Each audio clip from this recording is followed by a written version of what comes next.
Hello guys, what's up? So in this quick video I'm going to show you how you can get this for Valentine's Day. I will be filter on Instagram. So this is the filter.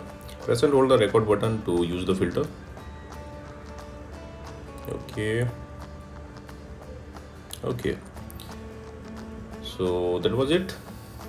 To get this effect on Instagram, visit the creator profile. Easy is the creator of this effect. You can follow him to unlock all his filter to your Instagram camera tray.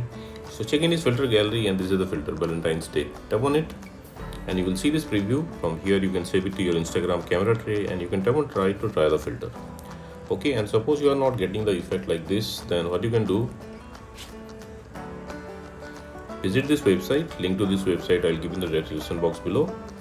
So here in this website you will see link to the filter. Just tap on the link and open it with Instagram. Okay, and likewise also you can get this effect. So thanks for watching the video guys. See you on the next video.